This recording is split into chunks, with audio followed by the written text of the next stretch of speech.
प्रभु को मु धन्यवाद दूची सुंदर प्रातः काल समय पाई आजिर प्रातः काल उपासना अर्थात चिल्ड्रेन्स डे शिशु दिवस उपासना उपस्थित प्रत्येक को परित्राणकर्ता शीघ्र आसुथिबा प्रभु जीशुख्रीष्ट नाम मु नमस्कार जनाई समस्त को नमस्कार प्रेज द लॉर्ड।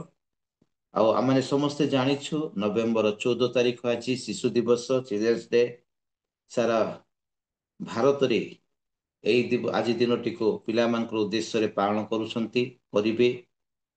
तेबे आमे मध्य आज विशेष करी पिलामान को पई प्रार्थना करिबा पिलामान को ऊपर वाक्य सुनिबा। एहि समय रे आरंभ करिबा पूर्वरु अनुरोध करूअछि आमान को मध्य रे प्रभु दास रेवरेंड प्रमोद परिछा सार अछंती से सम्मुख को आसीबे आ पृथ्वी रे थिबा समस्त पिलामान को प्रभु को हस्त रे समर्पण करिवे। जे छोट छोट पिला माने ईश्वरंकर आओ उपहार ईश्वरंकर दान ए छोट छोट पिला माने भविष्यतर नागरिक भविष्यतर मंडली ए समस्त पिला मानकर आत्मिक उन्नति निमंते जेपरि सब पिला माने से माने संडे स्कूल जिबे प्रभु भय रे बढ़िबे सेति निमंते विशेष करी समस्त छोट छोट पुआ झियो माननको प्रभु को हस्त रे समर्पण करंतु। आसंतु आमने प्रार्थना करबा उपस्थित समस्त को नमस्कार। प्राणर प्रियतम जिह्वा जीशुपा तुम पवित्र महत नाम को धन्यवाद दिए। तुम्हें अनुग्रहकारी दयाकारी प्रेमकारी साहाय्यकारी प्रार्थना श्रवणकारी प्रार्थनार उत्तरकारी प्रभु तुम्हें प्रार्थना शुणुअछ एवं प्रार्थनार उत्तर भी देउछ। तेणु तुम से पवित्र महत नाम को धन्यवाद दिए। अनेक अच्छा जुई मान कि प्रभु प्रार्थना कले मध्य शुणती नहीं प्रार्थना कले मध्य प्रभु से माने तार उत्तर दियंती नहीं। ए प्रकार प्रभु अनेक लोक से कार्य अच्छे से प्रभु बुझिया पाई दियो जे प्रकार तुम्हें जे एकमात्र उद्धार करता रक्षा करता परित्राण करता प्रत्येक बुझे प्रत्येक जान प्रभु आंठु भांगे प्रभु जीवा स्वीकार करिवो जे तुम्हें एकमात्र उद्धार करता परित्राण करता। तेणु तुम निकट प्रार्थना करुच्छे हे पिता ये विशेष प्रार्थना करे तुम्हें प्रभु कहीच जे भार्य पाए से उत्तम वस्तु पाए जदि परिवार गठन पर जदि पुत्र कन्या प्रभु दत्त हुए ताहा होची तुमर दत्त पुरस्कार प्रभु से पुरस्कार सदस्य प्रत्येक परिवार प्रभु तुम्हें पिला मानकु देइछ प्रभु काकु पुओ देइछ काकु झियो देइछ काकु भय प्रभु देइकी तुम्हें प्रभु आज पर्यंत आनी अच्छ। विशेष प्रार्थना करे परिवार मान को एक ख्रीष्टीय परिवार एक आदर्श परिवार गठित है निज पिला मान को प्रभु से प्रकार गठन करेंगे से ताकर पिला मानकर फाउंडेशन जदि खराब हो जाए घर से प्रकार विनष्ट हो जाए से प्रकार प्रभु पिला माने छोट अवस्था प्रभु से फाउंडेशन स्ट्रंग रहिबो एक ख्रीष्टीय फाउंडेशन रहिबो एक आदर्श फाउंडेशन रहिबो सेथिपाई प्रभु तुम निकट प्रार्थना करे प्रभु प्रत्येक परिवार पर पिला मानकर दायित्व नेबे पिला मान को प्रभु तुम करी गढ़िबे दया कर। वर्तमान जुगर अनुरूपी नहे वर्तमान जुग जो प्रकार प्रभु चली प्रभु आधुनिक ढांचा आधुनिक कार्य प्रभु जो लिप्त रही सेवा उपासना संडे स्कूल ए सब प्रभु से व्यतिक्रम देखा जाए से तुम निकट प्रार्थना करुच्ची प्रभु आज संडे स्कूल भविष्य मंडली सुंदर गठन करने आज संडे स्कूल पिला प्रभु उत्तम भाव गठन करने दियो प्रभु उत्तम भाव गठन करने दियो। हे पिता आज दिन तुम्हें जाने प्रभु नवेम्बर 14 शिशु दिवस प्रभु जहाँकि भारत प्रथम प्रधानमंत्री को जन्मदिन को स्मरण करी यही दिन को प्रभु शिशु दिवस भाव गठन कर तुम्हें प्रभु प्रत्येक शिशु को तुम आशीर्वाद कर जाति हो विजाति हो जिते पिला माने प्रभु समस्त प्रति सहाय सब ସମସ୍ତ ସେ ସତ୍ଜ୍ଞାନ ସତ୍ବୁଦ୍ଧି ଦିଅ ପ୍ରଭୁ। ଛୋଟ ଅବସ୍ଥାରେ ପ୍ରଭୁ ସମସ୍ତେ ବୁଝିବେ, ସେଥିପାଇଁ ନିମନ୍ତେ ଦୟାକରି ପ୍ରଭୁ ଦୟାକର। ହେ ପିତ, ହେ ପିତ, ତୁମେ ସହାୟ ସମର୍ଥି ହବ। ତୁମ ନିକଟରେ ନିବେଦନ କରୁଅଛି, ସବୁ ପିଲାମାନଙ୍କୁ ତୁମର ଚରଣ ଥଉଅଛି ପ୍ରଭୁ। ଏଇ ଦିନର ସାର୍ଥକତା ସମସ୍ତ ମଧ୍ୟ ଦେଖାଯାଉ ପ୍ରଭୁ। ସେହି ପ୍ରଧାନମନ୍ତ୍ରୀଙ୍କର ଆଦର୍ଶତା ପ୍ରତ୍ୟେକ ପିଲାଙ୍କ ଉପରେ ପ୍ରଭୁ ପଡୁ। ଯେ ପ୍ରକାର ସେ ଛୋଟ ଅବସ୍ଥାରୁ ସେ ଦିନେ ପ୍ରଭୁ ବଡ଼ ଭାରତର ପ୍ରଧାନମନ୍ତ୍ରୀ ହେଇପାରିଥିଲେ, ଆଜି ଛୋଟ ପିଲାମାନଙ୍କୁ ତୁମର ଚରଣ ଥଉଛି, ସେମାନେ ମଧ୍ୟ ଦିନେ ଦିନେ ପ୍ରଭୁ ସେ ଭାରତର ପ୍ରଧାନମନ୍ତ୍ରୀ, କିଏ ତ କଲେକ୍ଟର, କିଏ ତ ଏସପି, କିଏ ତ ନାନା କର୍ମଚାରୀ ହିଁ ପ୍ରଭୁ ସେମାନେ ଜୀବନ ଯାପନ କରି ଦୟା କର। ଆଉ ତୁମ ନିକଟରେ ପ୍ରାର୍ଥନା କରୁଛି, ଏଇ ପ୍ରକାର ପିଲାମାନଙ୍କୁ ତୁମେ ଗଠନ କର ପ୍ରଭୁ, ଯେଉଁମାନେ ସେମାନେ ସୁସମାଚାର କାର୍ଯ୍ୟରେ, ତୁମ ସେବା କାର୍ଯ୍ୟରେ, ତୁମର ପ୍ରଭୁ ଅନୁଷ୍ଠାନ ମାନଙ୍କରେ ରହି ପ୍ରଭୁ ତୁମର ସେବା କାର୍ଯ୍ୟ କରିବ। ଅନେକଙ୍କର ହଜାର ପ୍ରଭୁ ସେମାନେ ପରିବର୍ତ୍ତିତ କରିବେ, ସେଥିପାଇଁ ଦୟା କର। ଏଇ ପ୍ରକାର ପ୍ରଭୁ ପିଲାମାନଙ୍କୁ ଗଠନ କର। ଏଇ ପ୍ରକାର ପିଲାମାନଙ୍କୁ, ପରିବାରକୁ ତୁମେ ସହାୟ ସମୃଦ୍ଧି ଆଶୀର୍ବାଦ କର ବୋଲି ଯେହୋବା ଯିଶୁଙ୍କ ତୁମ ଚରଣରେ ମାଗୁଅଛି, ଆମେନ୍। ଆମେନ୍ ଆମେନ୍। ଧନ୍ୟବାଦ ସାର୍, ଆପଣ ଭୋଜର ସହିତ ପ୍ରାର୍ଥନା କରିଛନ୍ତି। ପ୍ରଭୁ ଆଶୀର୍ବାଦ କରନ୍ତୁ। ବାଗ ଦିଦିଙ୍କୁ ମଧ୍ୟ ଧନ୍ୟବାଦ ଦଉଛି। ଆଜି ଇଣ୍ଟରସେସରୀ ପ୍ରେୟର ପରିଚାଳନା କରିଥିଲି। ତାଙ୍କ ସହିତ ମିଶି ଅନେକ ପ୍ରଭୁଙ୍କର ଦାସ ଦାସୀ ମାନେ ମଧ୍ୟ ମିଶି ଭୋଜର ସହିତ ପ୍ରାର୍ଥନା କରିଅଛନ୍ତି। ପ୍ରତ୍ୟେକଙ୍କୁ ମୁଁ ଧନ୍ୟବାଦ ଦିଏ। ଆଉ ବର୍ତ୍ତମାନ ଆପଣମାନେ ଠିକ୍ ଜାଗାରେ ବସି ଅଛନ୍ତି, କମ୍ଫର୍ଟେବଲ ଜାଗାରେ ଅଛନ୍ତି। ପ୍ରଭୁଙ୍କର ଗୌରବ ନିମନ୍ତେ, ପରସ୍ପରକୁ ଉତ୍ସାହିତ କରିବା ନିମନ୍ତେ ଆପଣମାନେ ଭିଡିଓ ଅନ୍ କରିକି ବସିପାରିବେ। ବର୍ତ୍ତମାନ ଆମେ କାର୍ଯ୍ୟସୂଚୀ ଭିତରକୁ ଯିବା। ଏହି ସମୟରେ ମୁଁ ଅନୁରୋଧ କରୁଅଛି, ଆମମାନଙ୍କ ମଧ୍ୟରେ ଆଉ ପ୍ରଭୁଙ୍କ ଦାସ ଅଛନ୍ତି, ରଙ୍କରତ୍ନ ମାଳି ସାର୍ ଅଛନ୍ତି। ପ୍ରଭୁ ଯୀଶୁଙ୍କ ନାମରେ ମୁଁ ତାଙ୍କ ସ୍ୱାଗତ କରି ସମ୍ମୁଖକୁ ଆସିବେ। ଆଉ ଦ୍ୱିତୀୟ ବିବରଣ ତାର 6 ଅଧ୍ୟାୟ, ତାର 4 ପଦରୁ 7 ପଦ ପର୍ଯ୍ୟନ୍ତ ପଠନ କରିବେ। ଦ୍ୱିତୀୟ ବିବରଣ 6 ଅଧ୍ୟାୟ 4 ପଦରୁ 7 ପଦ ପର୍ଯ୍ୟନ୍ତ ପଠନ କରିବେ।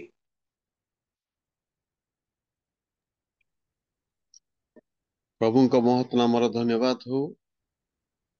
ମୋତେ ତମ ପବିତ୍ର ବାକ୍ୟରୁ କିଛି ଅଂଶ ଅଧ୍ୟୟନ କରିବା ପାଇଁ ସୁନ୍ଦର ସୁଯୋଗ ଦେଇଥିବାରୁ ମୁଁ ପ୍ରଭୁଙ୍କୁ ଧନ୍ୟବାଦ ଦେବା ସହିତ ହୋଷ୍ଟ ମହାଶୟଙ୍କୁ, ଉପସ୍ଥିତ ପ୍ରତ୍ୟେକଙ୍କୁ ମୁଁ ଧନ୍ୟବାଦ ଅର୍ପଣ କରେ।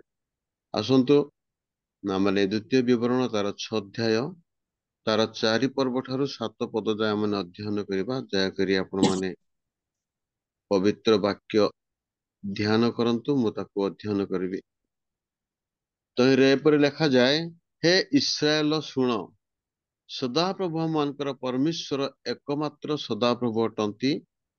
এই ନିମନ୍ତେ ତୁମ୍ଭେ ଆପଣା ସମସ୍ତ ଅନ୍ତଃକରଣ ଓ ସମସ୍ତ ପ୍ରାଣ ଓ ସମସ୍ତ ଶକ୍ତି ସହିତ ସଦାପ୍ରଭୁ ତୁମ ପରମେଶ୍ୱରଙ୍କୁ ପ୍ରେମ କରିବ। ପୁଣି ଏହି ଯେଉଁ ସକଳ କଥା ମୁଁ ଆଜି ତୁମମାନଙ୍କୁ ଆଜ୍ଞା କରୁଅଛି, ତାହା ତୁମ୍ଭେ ଆପଣା ହୃଦୟରେ ରଖିବ। ଆଉ ତୁମ୍ଭେ ଆପଣା ସନ୍ତାନଗଣଙ୍କୁ ଯତ୍ନ ପୂର୍ବକ ତାହା ଶିଖାଇବ। ଓ ତୁମ୍ଭେ ଆପଣା ଗୃହରେ ବସିବା ବେଳେ ଓ ତୁମ୍ଭେ ପଥରେ ଚାଲିବା ବେଳେ ଓ ତୁମ୍ଭେ ଶୟନ କରିବା ବେଳେ ଓ ତୁମ୍ଭେ ଉଠିବା ବେଳେ ସେମାନଙ୍କ ସଙ୍ଗେ ସେ ବିଷୟରେ କଥାବାର୍ତ୍ତା କରିବ। ପ୍ରଭୁ ଆପଣା ବାକ୍ୟରେ ଆଶୀର୍ବାଦ କରନ୍ତୁ। ଧନ୍ୟବାଦ। ଧନ୍ୟବାଦ ସାର୍, ଆପଣ ସୁନ୍ଦର ଭାବରେ ବାକ୍ୟକୁ ପଠନ କରିଅଛନ୍ତି। ଆଉ ଏ ସମୟରେ ଆମମାନେ ୱର୍ସିପ ଭିତରକୁ ଯିବା। ଆମମାନଙ୍କ ମଧ୍ୟରେ ପ୍ରଭୁଙ୍କ ଦାସୀ ଅଛନ୍ତି, ଆଉ ଗୋସ୍ପେଲ ସିଙ୍ଗର ଇଭାଞ୍ଜଲିଷ୍ଟ ପ୍ରବୀଣା ମଲ୍ଲିକ ଭଉଣୀ ଅଛନ୍ତି। ପ୍ରଭୁ ଯୀଶୁଙ୍କ ନାମରେ ମୁଁ ସ୍ୱାଗତ କରି ସମ୍ମୁଖକୁ ଆସିବି, ସ୍ତୁତି ଆରାଧନାରେ କଡ଼େଇ ନେବେ।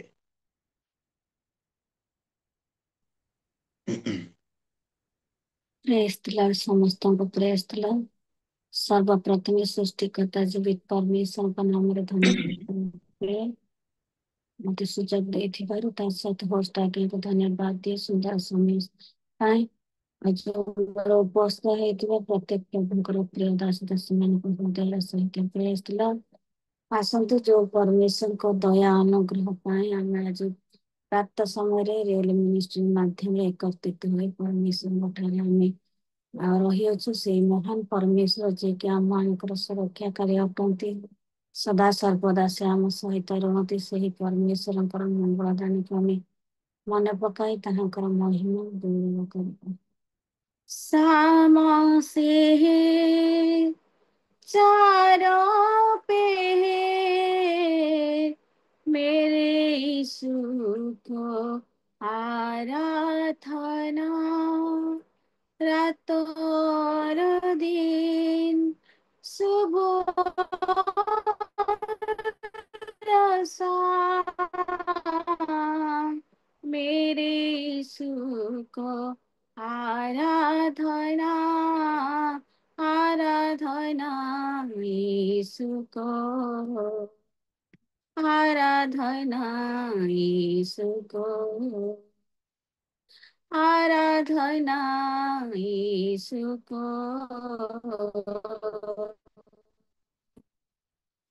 आराधना यीशु को सामा से है चारों पे है आराधना चाहे कुछ भी हो जाओ आराधना में करता रहूं गम की बादल या ही खुशियाँ आराधना में करता रहूं चाहे कुछ भी हो जाओ आराधना में करता रहूं गम की बादल या ही खुशियाँ आराधना में करता रहूं आराधना यीशु को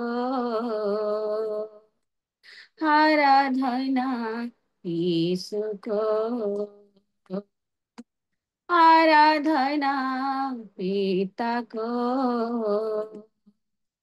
आराधना आत्मा को आराधना पिता को आराधना आत्मा को आराधना पिता को आराधना आत्मा को सामा से है चारों पे है मेरे यीशु को आराधना रातों और दिन सुबह और शाम मेरे यीशु को आराधना आशीष मुझको मिले या ना मिले आराधना में करता रहूं चंगाई मुझको मिले या ना मिले आराधना में करता रहूं आशीष मुझको मिले या ना मिले आराधना में करता रहूं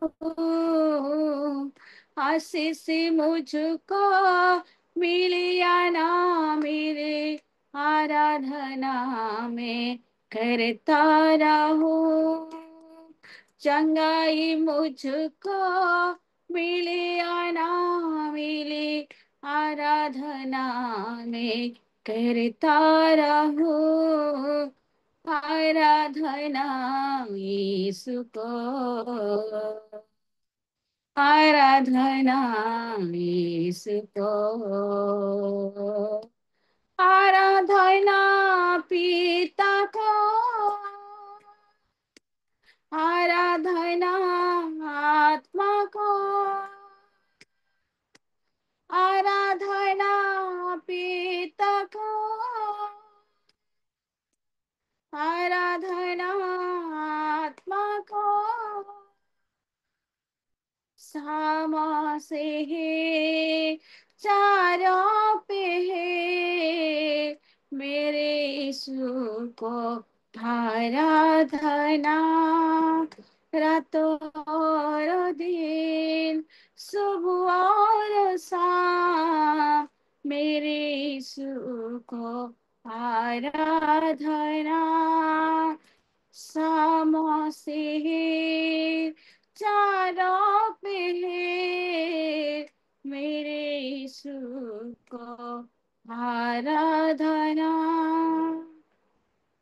ବାସ୍ତବରେ ଆମ୍ଭମାନଙ୍କ ପରମେଶ୍ୱର ଆମ୍ଭମାନଙ୍କ ନିମନ୍ତେ ଅତି ଉତ୍ତମ ଅଟନ୍ତି। ସେ ଆମ୍ଭମାନଙ୍କର କ୍ଲେଶପାଳକ ଅଟନ୍ତି। ତାହାଙ୍କର ଦୟା ତାହାଙ୍କର କରୁଣା ସଦା ସର୍ବଦା ଆମ୍ଭମାନଙ୍କ ସହିତ ରହିଅଛି। ତେଣୁକରି ସେଇ ପରମେଶ୍ୱର ଆମ୍ଭମାନଙ୍କର ପ୍ରତ୍ୟେକ ମୁହୂର୍ତ୍ତରେ ପ୍ରତ୍ୟେକ ସମୟରେ ଯାହାଙ୍କର ଦୟା ପାଇଁ ଆମ୍ଭମାନଙ୍କର ଜୀବନ ସୁରକ୍ଷିତ, ଦୁର୍ଦିନ ସମୟରେ ଆମ୍ଭମାନଙ୍କୁ ସେ ତାହାଙ୍କର ଦୟା ତାହାଙ୍କର କରୁଣାରେ ସେ ସଦା ସର୍ବଦା ଆମ୍ଭମାନଙ୍କୁ କଢେଇ ନିଅନ୍ତି। ସେ ପରମେଶ୍ୱରଙ୍କର ଆଉ ଏକ ଗୀତ ଗାଇ ଆମ୍ଭମାନେ ତାହାଙ୍କର ପ୍ରଶଂସା କରିବା। ଦୟା ପରେ ଦୟା କରିଛ ମତେ ପ୍ରଭୁ, ଦୟାରେ ମୁଁ ପାଇଛି ସବୁ। କ୍ଷମା ପରେ କ୍ଷମା କରିଛ ମତେ ପ୍ରଭୁ, କ୍ଷମାରେ ମୁଁ ଲଭିଛି ସବୁ। ହେ ଯୀଶୁ ତମ ଦୟା ମୋ ପ୍ରତି ବଡ଼ ପ୍ରଭୁ, ମୋ ପ୍ରତି ବଡ଼ ପ୍ରଭୁ, ମୋ ପ୍ରତି ନୀତି ଥାଉ। ଦୟା ପରେ ଦୟା କରିଛ ମତେ ପ୍ରଭୁ, ଦୟାରେ ମୁଁ ପାଇଛି ସବୁ। କ୍ଷମା ପରେ କ୍ଷମା କରିଛ ମତେ ପ୍ରଭୁ, କ୍ଷମାରେ ମୁଁ ଲଭିଛି ସବୁ। ପ୍ରତି ମୁହୂର୍ତ୍ତେ ତୁମ ଦୟା ମୋ ପ୍ରତି ନୂଆ ନୂଆ, ଯେବେ ଖୋଜେ ତୁମ କରୁଣା, କରିନ କେବେ ଉଣା। ପ୍ରତି ମୁହୂର୍ତ୍ତେ ତୁମ ଦୟା ମୋ ପ୍ରତି ନୂଆ ନୂଆ, ଯେବେ ଖୋଜେ ତୁମ କରୁଣା, କରିନ କେବେ ଉଣା। ନହିବ କେବେ ଶେଷ ତୁମରି ସେ କରୁଣା, ପ୍ରଭୁ ତୁମରି ସେ କରୁଣା, ପ୍ରଭୁ ତୁମରି ସେ କରୁଣା। ଦୟା ପରେ ଦୟା କରିଛ ମତେ ପ୍ରଭୁ, ଦୟାରେ ମୁଁ ପାଇଛି ସବୁ। କ୍ଷମା ପରେ କ୍ଷମା କରିଛ ମତେ ଯୀଶୁ, କ୍ଷମାରେ ମୁଁ ଲଭିଛି ସବୁ। ତୁମରି ମଙ୍ଗଳ ଦୟା ମୋ ସଙ୍ଗେ ନିତି ରହୁ, ତୁମରି ଅମୃତ ଆଶିଷ ମୋ ପ୍ରତି ସଦା ଥାଉ। ତୁମରି ମଙ୍ଗଳ ଦୟା ମୋ ପ୍ରତି ନୂଆ ନୂଆ, ତୁମରି ଅମୃତ ଆଶିଷ ମୋ ପ୍ରତି ସଦା ଥାଉ। ସର୍ବଦା ମସ୍ତ ତୁମରି ସ୍তুତି କରୁ, ସର୍ବଦା ମସ୍ତ तुम्हारी स्तुति करूं प्रभु, तुम्हारी स्तुति करूं यीशु, तुम्हारी स्तुति करूं प्रभु, ମୋ ପ୍ରତି ସଦା ଥାଉ। ଦୟା ପରେ ଦୟା କରିଛ ମତେ ପ୍ରଭୁ, ଦୟାରେ ମୁଁ ପାଇଛି ସବୁ। କ୍ଷମା ପରେ କ୍ଷମା କରିଛ ମତେ ପ୍ରଭୁ, କ୍ଷମାରେ ମୁଁ ଲଭିଛି ସବୁ। ଦୟାରେ ମୁଁ ପାଇଛି ସବୁ, କ୍ଷମାରେ ମୁଁ ଲଭିଛି ସବୁ। ବାସ୍ତବରେ ଆମମାନଙ୍କ ପରମେଶ୍ୱର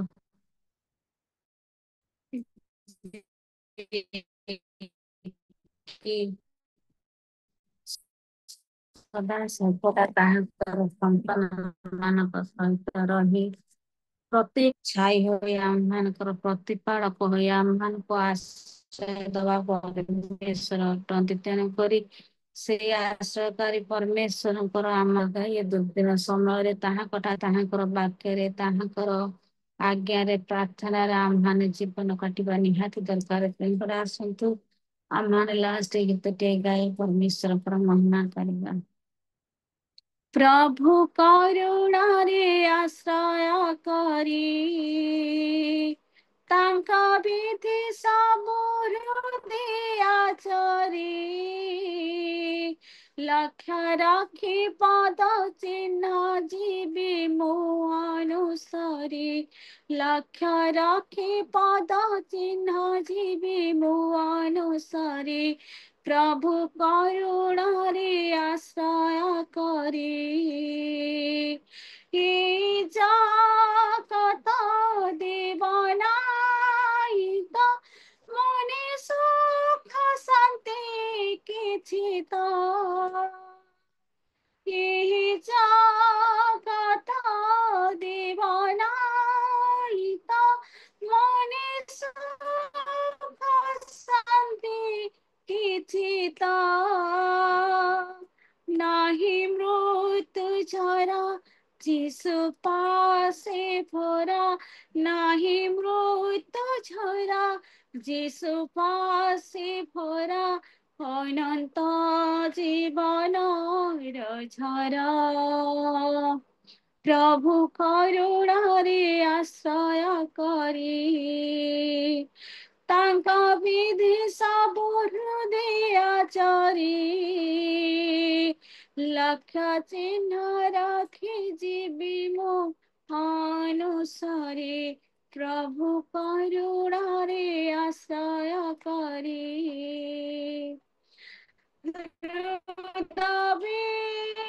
বেদনা চিন্তা ভাবনা প্রলোভন পরীক্ষণ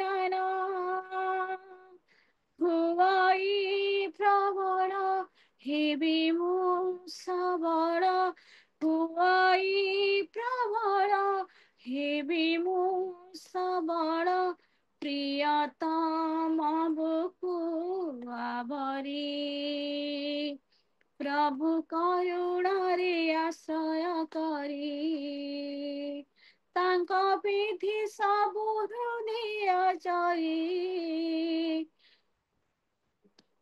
ଲକ୍ଷ୍ୟ ରଖି ପଦ ଚିହ୍ନ ଯିବି ମୁଁ ଅନୁସରି, ପ୍ରଭୁ କରୁଣାରେ ଆଶ୍ରୟ କରି। କେଡ଼େ ଉତ୍ତମ ମୋ ପ୍ରିୟତମ, ଜାଣନ୍ତି ମୋ ସମସ୍ତ। କେଡ଼େ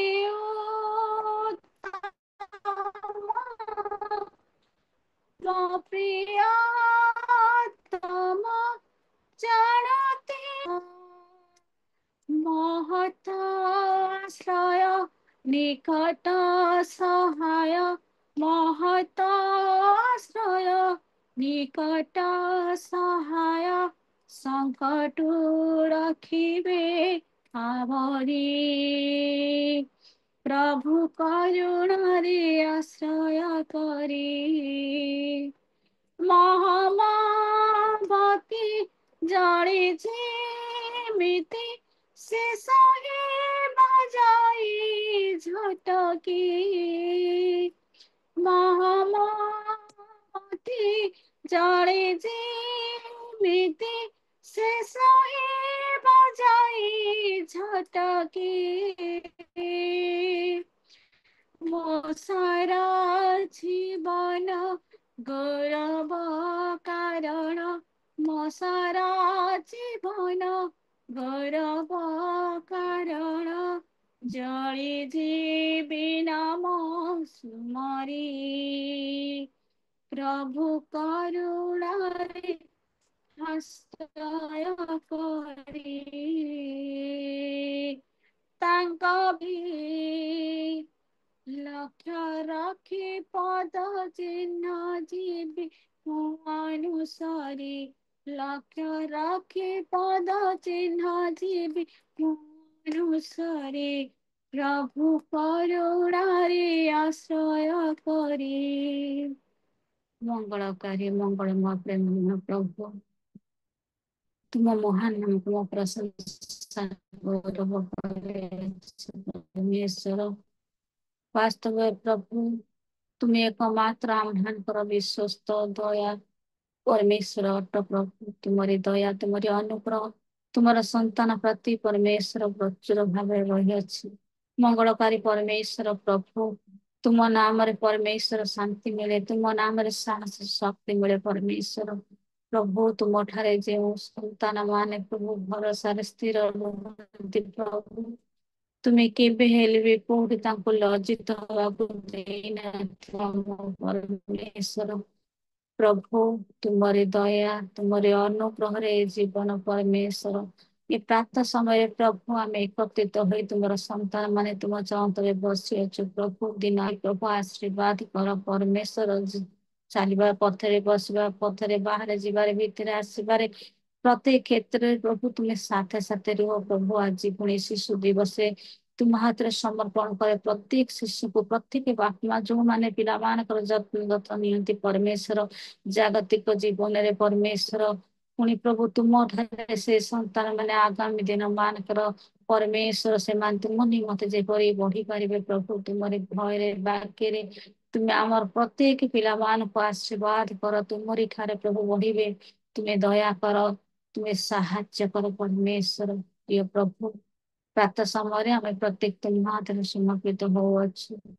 प्रभु आगामी समय परमेश्वर तुमर से मुख निःसृत वाक्य द्वारा परमेश्वर आम प्रत्येक आशीर्वाद पाइबू पुणी धैर्य साहस से वाक्य शुणी प्रभु आम मान आत्मिकता जीवन में बढ़ी पारिबू जीवन शेष पर्यंत तुमको अस्वीकार न कर जेते बाधा परिस्थिति जेते प्रभु ताड़ना आसिले तुमरी ठारे आम स्थिर रहिबू तुम्हें यही अनुग्रह कर मो परमेश्वर प्रभु तुम चरण तले आराधना को समर्पण करे मो चक्य दिन पापी परमेश्वर आराधना को तुम्हें ग्रहण कर धन्यवाद ये पुत्र निवेदन केवल आसुथिबा मो प्रिय प्रभु जीशु नाम रे मागु अछि पुत्र आमीन आमीन प्रेज द लॉर्ड अगेन समस्त हाँ praise the Lord sister praise the Lord बहुत सुंदर गीत हृदय स्पर्शी गीत सब गान करिसंती प्रभु आपन को आशीर्वाद करंतु आसंतु एक उच्च करताल दे मलिक भौणी को आम धन्यवाद देबा आ गत काली मु सुनुथिली तांको मुखरु साक्ष्य जे बहुत बड़ दुर्घटना रो प्रभु तांको स्वामी को परिवार को रक्षा करिसंती अवश्य आ दुर्घटना घटिछि आ गाड़ी भांगी जाइछि किंतु अल्प आघात तांको स्वामी को लागिछि से काली गत काली कहउथिले जे रियल मिनिस्ट्री ऑफ इंडिया रो प्रार्थना रो सहाय्य मो स्वामी को मो पिला को मो परिवार को रक्षा करिछि प्रेज द लॉर्ड से कहउथिले मते कोनोसी सहाय्य दरकार नै केवल प्रार्थना रो सहाय्य दरकार मो तांकर से साक्ष्य पे बहुत खुशी गत काली जो कहउथिले प्रभुंकर महत नाम रो धन्यवाद हेउ तेबे आज माने शिशु दिवस कार्यक्रम मध्य रे असु ଆଉ ଗତକାଲି ଗୋଟେ 15ଟି ସ୍ଲୋଗାନ ମୁଁ ପ୍ରସ୍ତୁତ କରିଥିଲି ଗୋଟିଏ ଅଫିସ ମତେ। ଆଉ ସେମାନେ କହିଲେ ଆଜ୍ଞା ଆପଣ ସ୍ଲୋଗାନ ବନେଇକି ଆମକୁ ଟିକେ ଦିଅନ୍ତୁ। ମୁଁ 15ଟି ସ୍ଲୋଗାନ ମୁଁ ଲେଖିଥିଲି, ମୁଁ ଆପଣମାନଙ୍କ ସମ୍ମୁଖରେ ଟିକେ ପ୍ରକାଶ କରିବି। ଆଉ ଲେଖିଛି, ପ୍ରଥମ ହେଉଛି ଆଜିର ଶିଶୁ କାଲିର ଭବିଷ୍ୟତ। ଆଜିର ଶିଶୁ ଭବିଷ୍ୟତର ନାଗରିକ। ଶିଶୁମାନେ ଦେଶର ପ୍ରଗତି ଓ ଶକ୍ତି। ଶିଶୁମାନଙ୍କର ବିକାଶ ଦେଶର ବିକାଶ। ଶିଶୁମାନଙ୍କର ଉନ୍ନତି ଦେଶର ଉନ୍ନତି। ଶିଶୁ ସୁସ୍ଥ ରଖିଲେ ଦେଶ ହେବ ସୁଦୃଢ଼। ଶିଶୁ ସୁରକ୍ଷା ଦେଶର ରକ୍ଷା। ପୁଅକୁ ଜୀବନ ଦିଅ ଗାଡ଼ି ନୁହେଁ, ଝିଅକୁ ଶିକ୍ଷା ଦିଅ ଫୋନ୍ ନୁହେଁ। ପୋଷ୍ୟ ସନ୍ତାନ ଗ୍ରହଣ ସ୍ନେହ ଓ ବନ୍ଧନର ପ୍ରତୀକ। ସ୍ନେହ ଶ୍ରଦ୍ଧା ସହ ସୁରକ୍ଷା ଯତ୍ନ ପୋଷ୍ୟ ସନ୍ତାନରେ ମିଳେ ଅମୂଲ୍ୟ ରତ୍ନ। ପୋଷ୍ୟ ସନ୍ତାନ ଗ୍ରହଣ ନିଷ୍ପତ୍ତି ଜୀବନରେ ଆସେ ସୁଖଦ ଅନୁଭୂତି। ମାର ନାହିଁ ଫିଙ୍ଗ ନାହିଁ ଶିଶୁ ଆମର, ସରକାରଙ୍କୁ ଦିଅ ରକ୍ଷା କର ତାର। ସରକାର ଅଛି ଶିଶୁମାନଙ୍କର, ଗଡ଼ିବ ତାର ଜୀବନ ଅମର। କହିଚାଲ ମୋର ଭାଇ ଭଉଣୀ, ରକ୍ଷା କର ଆମ ଶିଶୁର ବାଣୀ। ଆଉ ଏଇଭଳି ମୁଁ 15ଟି ସ୍ଲୋଗାନ ବନେଇକି ଗତକାଲି ମୁଁ ଗୋଟେ ଅଫିସକୁ ପଠେଇଲି।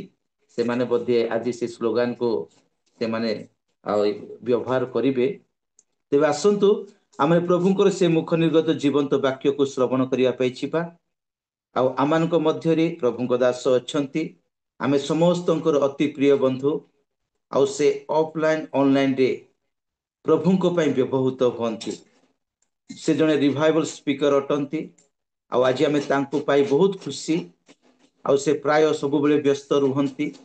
ଆଉ ସେ କେହି ନୁହନ୍ତି, ପ୍ରଭୁଙ୍କ Das Reverend Sunil kilo sir ଅଛନ୍ତି।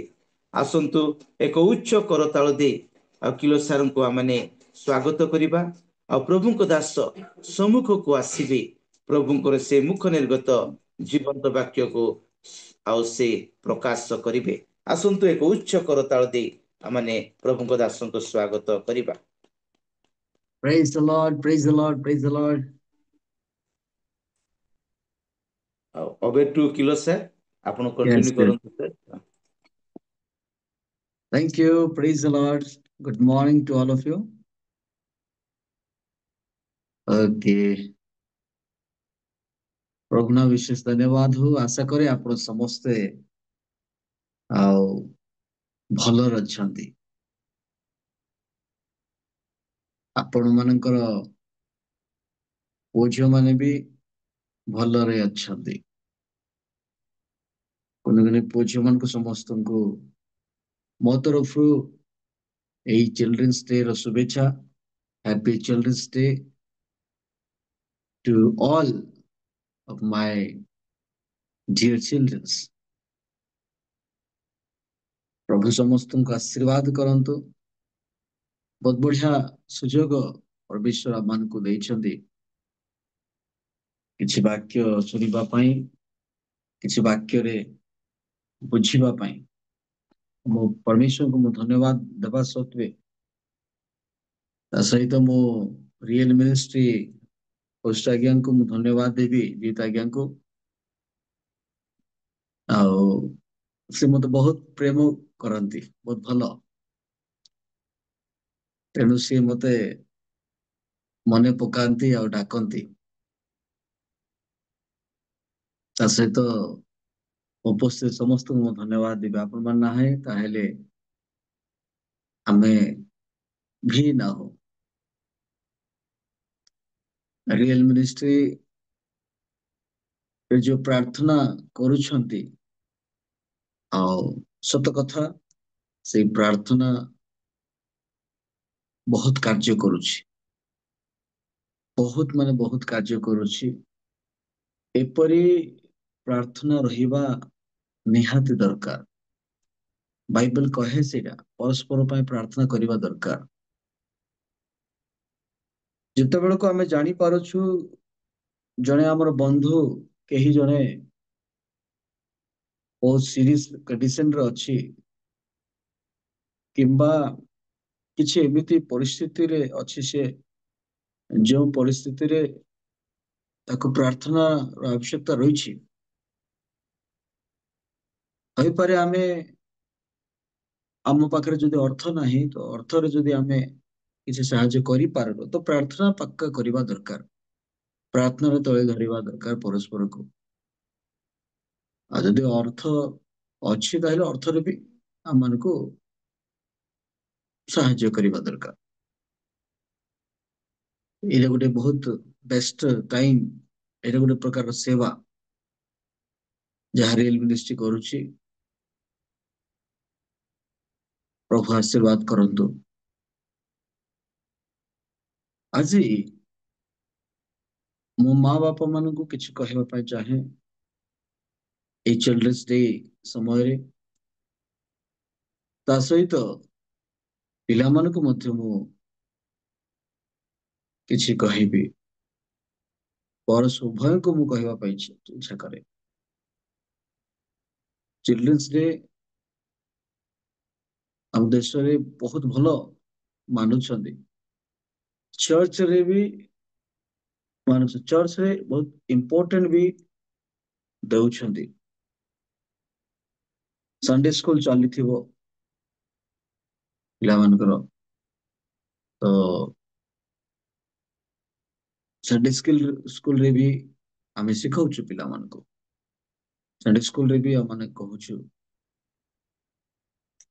ହେଲେ କଣ ଆମର ପିଲାମାନେ କଣ ବାସ୍ତବିକରେ ପ୍ରଭୁରେ ଅଛନ୍ତି?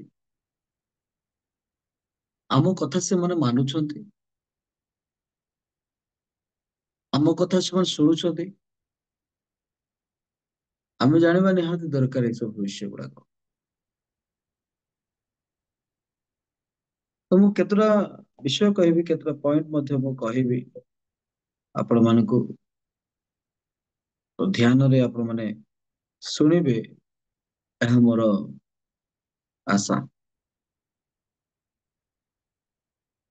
ମୁଁ ଧୀର ସ୍ଥିର ହେଇ କହିବି, ଅଳ୍ପ ସମୟ କହିବି, ବହୁତ ସମୟ ନେବି, ଅଳ୍ପ ସମୟ କହିବି ପକ୍କା। ମୁଁ ସବୁବେଳେ କହିଥାଏ ମୁଁ ଡିପ୍ ଆଡେ ନିଏ ନାହିଁ। ଯଦି ପାଷ୍ଟରାଲ ଟିଚିଂ ଥାଏ କି ଅନ୍ୟ, ତ ଟିକେ ଡିପଲି ଯାଉ। ଆମେ ବୁଝିବା ତରିକା ଅନୁସାରେ ହିଁ ବୁଝିବା ଯାହା କୁହାଯାଏ। ପିଲାମାନଙ୍କୁ କିପରି ଆମେ ଯତ୍ନ ନେବା, ସେସବୁ ବିଷୟ ଗୁଡାକ ଆମେ ଶୁଣିବା। ଆମେ କଣ କରିବା ଦ୍ୱାରା, ପ୍ରସଙ୍ଗ ହଉଛି ଆମେ କଣ କରିବା ଦ୍ୱାରା ଆମ ପିଲାମାନେ ଉତ୍ତମରୁ ଉତ୍ତମ ରହିବେ, ଭଲ ରହିବେ, ପ୍ରଭୁରେ ଭଲ ରହିବେ, ପ୍ରଭୁରେ ଭଲ ବଢିବେ। ଆମେ କଣ କରିବା, ଏମିତି କଣ କରିବା ଦ୍ୱାରା ହିଁ ସେମାନେ ଉତ୍ତମରେ ରହିବେ ଜାଣିବା ଦରକାର। ବହୁତ ବଢିଆ ବେଷ୍ଟ ପଦ ଆଜ୍ଞା ପଢେଇଲେ, ଆମ ସେଇ ପଦ ଆଉ ଥରେ ଆମେ ରିପିଟ କରିବା, ପଢିବା ଆମେ, ଯାହାକି ଦ୍ୱିତୀୟ ବିବରଣ। ଦ୍ୱିତୀୟ ବିବରଣ ଆମେ ଯେତେ ଜଣ ବାଇବଲ ଆଣିଛୁ, ତ ସମସ୍ତେ ଆମେ ବାଇବଲ ଖୋଲିବା, ସେ 6 ପର୍ବକୁ ଆମେ କାଢିବା। ଦ୍ୱିତୀୟ ବିବରଣ ତାର 6 ପର୍ବ, ସେଇଠୁ ଆମେ କିଛି ଅଂଶ ଆମେ ସେଠୁ ବି ଆମେ ଶିଖିବା।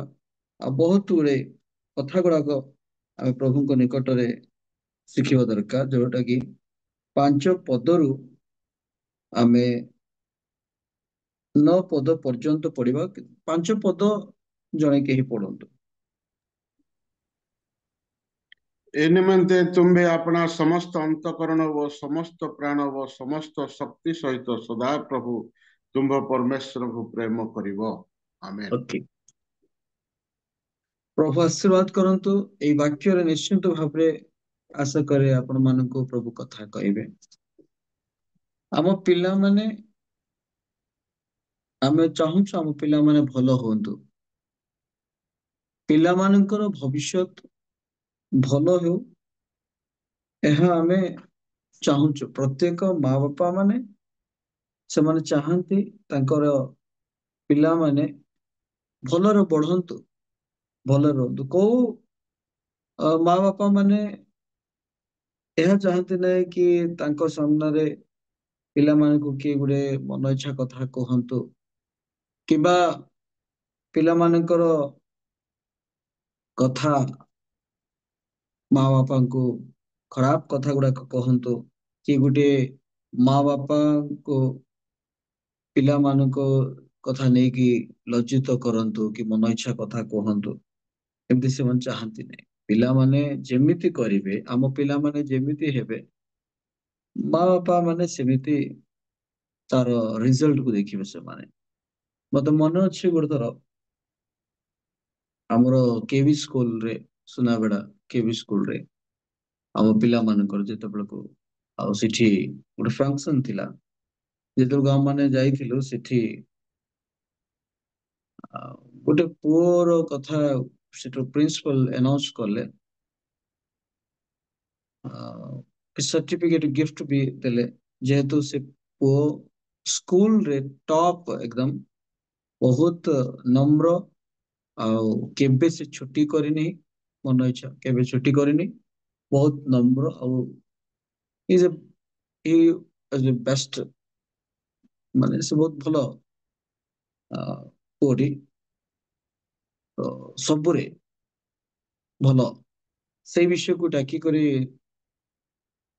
सम्मान कले, तांकर माँ बापा को डाकिले, से पुओर आमे सबु थिलु आ तांकर पुओर माँ बापा को डाकिले, माँ बापा को जेतल डाकिले, तांकर माँ बापा पूरा खुशी सहित स्टेज रे गले, बहुत गर्वित सहित एकदम स्टेज रे गले, आउ से बहुत कहूतिले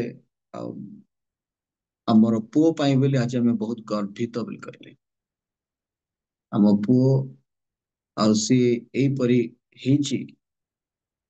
तो पेरेंट्स माने भी माने टीचर्स माने भी कहूतिले माँ बापा बहुत बेस्ट, जेहेतु पिला माने बेस्ट हेले।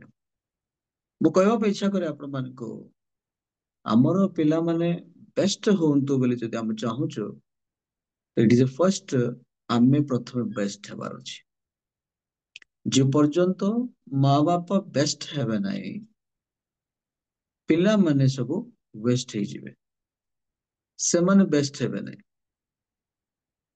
आम पिला माने ए देशर ही नुहे, आम मानकर भविष्य प्रभुकर थारे सी माने गुटे बेस्ट ब्लेसड, से माने ब्लेसड, तो आम पुओ माने भलो ब्लेसड हे कि पड़ंतु, तो प्रथम रे आमे ब्लेसड हेबार अछि, आमे आमे बेस्ट हेबार अछि, आमे भलो हेबार अछि। परमेश्वर गुरे माँ बापा को ଦେଇଛନ୍ତି ଗୋଟେ गिफ्ट, तो से गिफ्ट रो वैल्यू को आमे रखिबा, से गिफ्ट को आमे किपरि आमे मानुछु, किपरि आमे हमर जीवन रे ताको यूज करछु, सेटा को हमकु जानिबा निहाती दरकार। वाक्य लिखा जाए जेतल को आमे पढ़ी थाओ, जेमिति कि गीत संगीता 127 गीत रे 3 पदर जेतल को आमे पढ़ू, तो सेठी যত্ন নেবা বিষয় লেখা যায়। प्रथम कथा जे मु कहली आपनको पिला माने बेस्ट हबार छे, तो प्रथमे आमे बेस्ट हबार अछि, माने पिला माने भलो हेबार छे, तो प्रथमे आमे भलो हेबार अछि। द्वितीय कथा, आमे पिला मानको ठीक যত্ন नेबार अछि, कहिना आमे जे देखुछु वाक्य रे गीत 127 तार 3 पदरे आमे देखुछु, देख संतान गण सदा प्रभुंकर दत्त अधिकार, अगर्भवती फल ताहांक दत्त पुरस्कार। तो एटा आमे जानुछु, आमे दीटा कथा अछि, अधिकार भी और पुरस्कार भी, अधिकार और पुरस्कार। तार माने परमेश्वरंकर जो अधिकार थिला,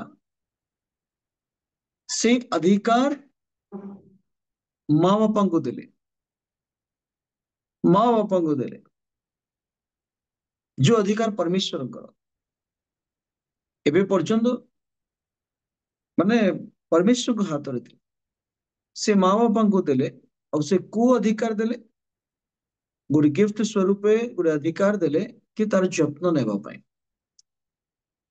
मु गोटे घरे गली देखिली गोटे सील किछि कप गुड़ाक थिला पिला माने भलो स्पोर्ट्स रे से माने कमाइछंती बहुत बढ़िया सब बेले बहुत बढ़िया जे भी आसुथिला देखुथिला आ पचारुथिला आउ एते बढ़िया कप किए आनिछि एते बढ़िया सील किए पाइछि मो पुओ बोली कहउछंती तो खेଳରେ से पाइछि कि कोनोसी विषय से पाइछि से विषय को कहउछंती एमिति जगारे से सील किंबा कप को रखा जाइछि पुरस्कार को रखा जाइछि जेमिति कि लोक देखिबे आ पचारिबे आ प्रशंसा करिवे ठीक सेमिति हमर पिला माने मध्य गोटे प्रकार गिफ्टेड फॉर अस आ मानक पई गोटे माने पुरस्कार से माने तो सही उपहार को से गिफ्ट को आमे केमिति रखिछु आमे केमिति जत्न नउछु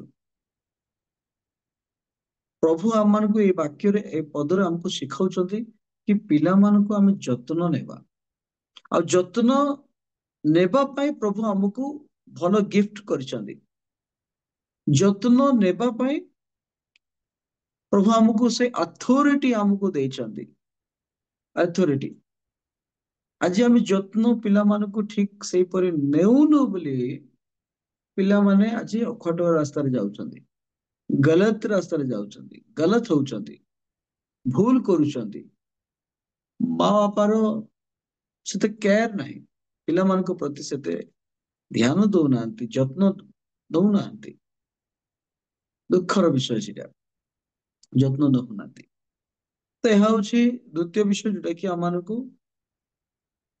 ध्यान नेबार अछि जत्न नेबार अछि तृतीय कथा मु कहिबी आपण मानको जोटा आमे पढिलु द्वितीय विवरण रे पढिलु 6 पर्व 5 पद रे आ सेठी लिखा गला तो अपने परमेश्वर यहोवा से अपने सारे मन और सारे जीव और सारी शक्ति के साथ प्रेम रखना बहुत पिला माने आजी प्रभु को प्रेम करू नाहंती बहुत पिला माने आजी प्रभुंकर कहिथिबा रास्ता चालू नाहंती बहुत पिला माने अछंती जो माने प्रार्थना ना सुनिले विरक्त लागि जाउछि प्रार्थना समय रे आमे कहि थाउ हमर पिला माने बहुत डिस्टर्ब करूछथि आज्ञा बहुत छोट छोट पिला माने को छाड़ दो बड़ पिला माने भी बहुत डिस्टर्ब करूछथि काहे कि एरा काहे कि डिस्टर्ब करूछथि आमे प्रथम मु कहउतिली आमे प्रथमे परिवर्तन हेबार अछि आमे प्रथम आमर पिला जदि डिसिप्लिन रहू बोली आमे चाहूछु ताहेले पेरेंट्स प्रथमे डिसिप्लिन रहिबार अछि आम पिला माने प्रार्थना रे बढ़ंतु ताहेले आमे मध्य प्रार्थना रे बढ़िबा निहाती दरकार प्रार्थना रे बढ़िबा दरकार मु एठी कहिबी एठी केतरा स्टेप एठी अछि सेही स्टेप मु कहिबी प्रथम रे माँ बापांकर कथा कहा जाउछि माँ बापा प्रेम करिवार अछि परमेश्वर को प्रेम करिवार अछि माँ बापा आपणकर पुओ झियो माने आपण को देखुचंती आपण माने की परी प्रार्थना रे भी आपण माने की परी प्रार्थना रे बढ़ुचंती घरे भी बाहरे भी सब विषय से माने ऑब्जर्व करूचंती आउ लर्निंग करूचंती शिखुचंती किछि विषय सेठी जदि से माने आपणकर थ्रो रो जदि जहां भी शिखिबे गलत तो से माने गलत ही करिवे मु कहू कहू किछि किछि उदाहरण भी देबी एमिति ही गोटे जगह आमे प्रार्थना बसिथिलु आ मांकर कथा मु कहिबी गोटे मां गोटे तांकर निजर पुओ टिके डिस्टर्ब करले सेठी डिस्टर्ब करबा द्वारा से मां कोन करले पुओ को सब सामना रे गोटे थप्पड़ मार देले गोटे चाटा जदर को मार देले मारू मारू से पुओ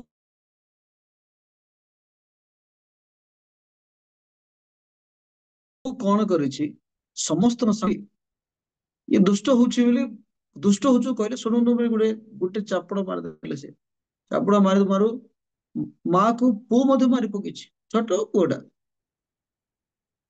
ଟିକେ ସେ ଲଜ୍ଜା ଫିଲ୍ କଲେ, ମତେ ଦେଖିକିରି ଆଉ କିଛି କହିଲେନି। ପିଲାକୁ ପିଲା କିଛି ଆଉ କହିଲା ନାହିଁ, ପିଟି ଦେଲା ବାସ୍। ତ ମୁଁ ସେତେବେଳକୁ କହିଲି, ଦେଖ ତମକୁ ଫିଲ୍ ଲାଗିଲା, ସେଟା ଟିକେ ଲଜ୍ଜା ଫିଲ୍ ଲାଗିଲା, ପୁଅ ଗୋଟେ ମତେ ମାରିଲା ବୋଲି। ତମେ ଲୋକ ସାମ୍ନାରେ ପୁଅକୁ ମାରିଲ, ତାକୁ ବି ଟିକେ ସେମିତି ଫିଲ୍ ଲାଗିଲା ନା, ସେଥିପାଇଁ ବୋଲି ସେ ମାରିଲା। ତା ବୋଲି ତୁମେ ଶାସନ କର ନାହିଁ ବୋଲି ମୁଁ କହୁନାହିଁ, କରିବା ଦରକାର, କିନ୍ତୁ ମା ବାପା ଜାଣିବା ଦରକାର କେଉଁ ଜାଗାରେ କେଉଁ ସମୟରେ କାହା ପାଖରେ ଆମକୁ କେମିତି ହେବା ଦରକାର, ସେଇଟା ବି ଆମେ ଜାଣିବାର ଦରକାର। ତ ସେ କଥା ଜାଣିଲେନି ସମସ୍ତ ସାମ୍ନାରେ, ତ ପୁଅ ଟିକେ ଭଲ ପାଇଲାନି ସେଟା, ଆଉ ସେ ପିଟିଲା। ସେ ମା ମଧ୍ୟ ଦୁଃଖ କଲା। ତ ମା ବାପା ଯେମିତି କରିବେ ପିଲାମାନେ ସେମିତି କରିବେ। ମା ବାପା ଯଦି ପ୍ରଭୁଙ୍କୁ ପ୍ରେମ କରିବେ, ଆମ ପୁଅ ଝିଅ ମାନେ ମଧ୍ୟ ପ୍ରଭୁଙ୍କୁ ପ୍ରେମ କରିବେ। ମନେ ରଖନ୍ତୁ, ଯଦି ମା ବାପା ମାନେ ପ୍ରଭୁଙ୍କୁ ପ୍ରେମ କରିବେ ନାହିଁ, ପିଲାମାନେ ମଧ୍ୟ କେବେ ପ୍ରଭୁଙ୍କୁ ପ୍ରେମ କରିବେ ନାହିଁ। ଆପଣଙ୍କର ପ୍ରେମ କଣ ପିଲାମାନେ ଭଲରେ ଜାଣିଛନ୍ତି। ପିଲାମାନେ ବହୁତ ବହୁତ ମାନେ ବହୁତ ଭଲ ଜାଣିଛନ୍ତି। ଏଇଠି ପୁରା ଏକଦମ ପ୍ୟାରେଣ୍ଟସ ମାନେ ଅଛନ୍ତି, ତେଣୁ ମୁଁ କହିବା ପାଇଁ ସମସ୍ତ ପ୍ୟାରେଣ୍ଟସ ମାନଙ୍କୁ କହିବି, କେବଳ ଚିଲଡ୍ରେନ୍ସ ମିନିଷ୍ଟ୍ରି କହିଲେ ପିଲାମାନଙ୍କୁ ମୁଁ ଭିନ୍ନ ପ୍ରକାର ଟିକେ ବୁଝେଇଥାନ୍ତି। ପ୍ୟାରେଣ୍ଟସ ସବୁ ତ ପ୍ୟାରେଣ୍ଟସ ଆମେ ଶିଖିବା ଦରକାର, ଯେତିକି ଲୋକ ମା ବାପା ମାନେ ସେମାନେ ଶିଖିବା ଦରକାର। ଲଭ୍, ଓନଲି ଲଭ୍ ଟୁ ଗଡ୍, ପରମେଶ୍ୱରଙ୍କୁ ହିଁ କେବଳ ଆପଣ ପ୍ରେମ କରନ୍ତୁ। ପିଲା ଦେଖବାର ଅଛି, ଆପଣଙ୍କ ପିଲା ଦେଖବାର ଅଛି, ମୋ ବାପା ମୋର ପରମେଶ୍ୱରଙ୍କୁ କେତେ ପ୍ରେମ କରୁଛି। ତା ଦ୍ଵାରା ସେ ଶିଖିବ, ତା ଦ୍ଵାରା କିଛି ଭଲ ବିଷୟ ଶିଖିବ, ଭଲ ବିଷୟ ସେ ଜାଣିବ। ସେ ତ ଏଇଠି ଆମେ 5 ପଦ ଦେଖୁଛୁ, ଯୋଉଟା କି ମୁଁ 3rd ନମ୍ବରରେ କହିଲି। ମୁଁ ପ୍ରଥମ କଥା କହିଲି, କଣ କହିଲି? ପ୍ରଭୁ ମାନେ ଫାର୍ଷ୍ଟ କଥା ମୁଁ କଣ କହିଲି, ଆପଣ ମାନେ ଶୁଣିଥିବେ, ଧ୍ୟାନ ରଖିଥିବେ, ଆଶା କରେ ଲେଖୁଛନ୍ତି, ମନେ ରଖୁଥିବେ। ସେକେଣ୍ଡଲି ଏଇଟା ହଉଛି 3rd ନମ୍ବର। ଏଇଟା 3rd ନମ୍ବର ଯୋଉଟା କି ଆମେ ଶୁଣିଲୁ, ପ୍ରଭୁଙ୍କୁ ଆମେ ପ୍ରେମ କରିବା। 4th ନମ୍ବର ଯେତେବେଳେ ମାନେ ପଢୁଛୁ, ସେଇଠି 6 ପଦ ଲେଖାଯାଏ, और ये आज्ञाएं जो मैं आज तुझको सुनाता हूं वे तेरे मन में बनी रहे।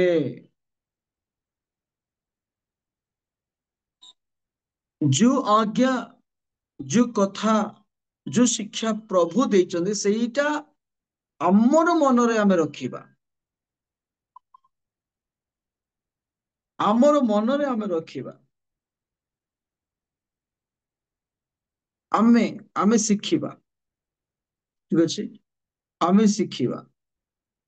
ପ୍ରଥମେ ଆମେ ପ୍ରଭୁଙ୍କୁ ପ୍ରେମ କରିବା, ତାପରେ ଏଠି ଆସୁଛି ଆମେ ଶିଖିବା, ଯୋଉଟା ପ୍ରଭୁ ଆମକୁ ଶିଖେଇଛନ୍ତି। ଆମେ ଶିଖିବା, ପ୍ରଭୁଙ୍କର ପାଖରେ ପ୍ରଥମେ ଆମେ ଶିଖିବା। ଶିଖିବା ବିଷୟ ଲେଖାଯାଏ ଏଠି, मानिवा विषय कहा जाए इसी 6 पदरे। ये आज्ञाएं जो मैं आज तुझको सुनाता हूं वे तेरे मन में बनी रहे, बनी रहे। ଏଇଠି ଭଲ ବିଷୟ ଗୁଡାକ ଲେଖାଛି, ଆମର ମନରେ ରହିବା ଦରକାର। ଆମ ମନରେ ସବୁବେଳେ ରହିବା ଦରକାର, ଯାହାକି ଆଉ ପ୍ରଭୁ ଆମକୁ ଶିଖେଇଛନ୍ତି। ଆମେ ଶିଖିବା ନାହିଁ ତ ଅନ୍ୟମାନଙ୍କୁ ଆମେ ଶିଖେଇ ପାରିବା ନାହିଁ। ଆମେ ଶିଖିବା ଦରକାର। କଣ କଣ କଣ କଣ ଆମେ ଶିଖିବା? ଆମ ପିଲାମାନଙ୍କୁ ଆମେ କିପରି ଯତ୍ନ ନେବା, ଆମ ପିଲାମାନେ କିପରି ବଢିବେ ପ୍ରଭୁରେ, ପିଲାମାନେ କିପରି ପ୍ରଭୁକୁ ଜାଣିବେ, ଉଦ୍ଧାର କେମିତି ପାଇବେ, ଏଇ ସବୁ ବିଷୟ ପ୍ରଥମେ ଆମେ ପାଇଥିବାର ଅଛି, ଆମେ ଶିଖିଥିବା ଦରକାର। ଯେ ପର୍ଯ୍ୟନ୍ତ ଆମେ ଶିଖିବା ନାହିଁ, ଆମେ ପାଇବା ନାହିଁ, ସେମାନେ ଶିଖିବେ ନାହିଁ, ସେମାନେ ବିଲକୁଲ ଶିଖିବେ ନାହିଁ। ତ ଶିଖିବାର ଅଛି ପ୍ରଥମେ ଆମେ ପିଲାମାନଙ୍କୁ ନେଇକରି। ବାଇବେଲ କହୁଛି ସେଇ କଥା, आज्ञा को मानिबा, आज्ञा को आमे पालन करिबा, आज्ञा को आमे शिखिबा आमे। तापर एठी अछि 7th नंबर, और तू उन्हें अपने बाल बच्चों को समझा कर सिखाया करना, और घर में बैठते, मार्ग पर चलते, लेटते उठते उनकी चर्चा क्या करना। 7 नंबर एठी सिखाइबा विषय अछि।